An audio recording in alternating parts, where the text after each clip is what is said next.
تین مسجدیں ہیں جن کی اسلام کے اندر بڑی خصوصیت ہے۔ ایک تو مسجد حرام ہے، سب سے زیادہ بڑی خصوصیت مسجد حرام کی ہے۔ اس کے بعد مسجد نبوی ہے، اور تیسری مسجد اقصیٰ۔ مسجد حرام میں ایک نماز کا ثواب 1 لاکھ ملتا ہے، وہیں انسان حج کرنے جاتا ہے، عمرہ کرنے جاتا ہے، وہیں خانہ کعبہ ہے، اسی کی طرف رخ کر کے دنیا کے سارے مسلمان نماز پڑھتے ہیں۔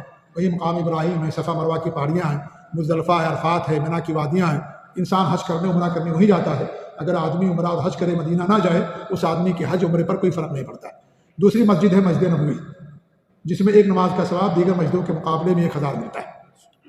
وہی ہمارے نبی صلی اللہ علیہ وسلم نے اپنی زندگی کے آخری 10 سال گزارے، ہمارے نبی کی قبر بھی مدینہ کے اندر ہی ہے۔ تو دوسری مسجد نبوی ہے۔ تیسری مسجد اقصیٰ ہے، جہاں پر ایک نماز کا ثواب 250 ملتا ہے۔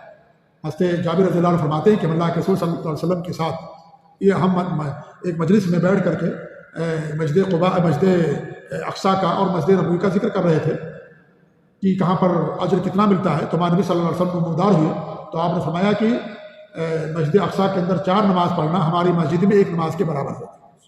تو اسے کیا معلوم ہوا کہ مسجد اقصیٰ میں ایک نماز کا ثواب 250 ملتا ہے۔ مسجد نبوی کے بارے میں کچھ لوگوں نے مشہور کر دیا کہ وہاں پر 50,000 یا 10,000 ثواب ملتا ہے۔ یہ صحیح نہیں ہے۔ صحیح بات یہ کہ مسجد نبوی میں ایک نماز کا ثواب دیگر مسجدوں کے مقابلے میں 1000 ملتا ہے، جو صحیح حدیث ثابت ہے، اور مسجد اقصیٰ کے اندر 250 ملتا ہے۔ یہ 3 مساجد دنیا کی ایسی ہیں جن کی طرف انسان اجر و ثواب کی نیت سے سفر کر سکتا ہے۔ باقی دنیا کے اندر کوئی ایسی مسجد نہیں ہے جہاں پر انسان اجر و ثواب کے لیے سفر کرے۔ یہی 3 مسجدیں ہیں بس۔ باقی اور مسجد کے لیے سفر کرنا اجر و ثواب کی نیت سے اسلام کے اندر جائز نہیں ہے۔ جب مسجدوں کا سفر کرنا اجر و ثواب کے لیے جائز نہیں ہے تو مزاروں اور قبروں اور درگاہوں کا سفر کرنا اسلام کے اندر کیسے جائز ہوگا؟ اسی لیے علماء نے یہ بات بیان کی ہے کہ اگر انسان مسجد نبوی جاتا مدینہ، اللہ کے رسول کی قبر کی زیارت کی نیت سے جاتا ہے، اس کا جانا حرام ہے۔ آپ مدینہ جائیں اللہ کے رسول کی مسجد کی زیارت کی نیت سے، وہاں جانے کے بعد اللہ کے رسول کی قبر کی آپ زیارت کریں۔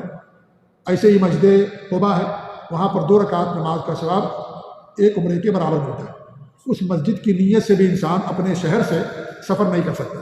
آپ مدینہ پہنچ گئے، مدینہ پہنچنے کے بعد آپ مسجد قباء جائیں، وہاں پر 2 رکعت نماز پڑھیں، کوئی مسئلہ نہیں، لیکن آپ اپنے ملک یا شہر سے اس مسجد کی زیارت کی نیت سے آپ سفر نہیں کر سکتے۔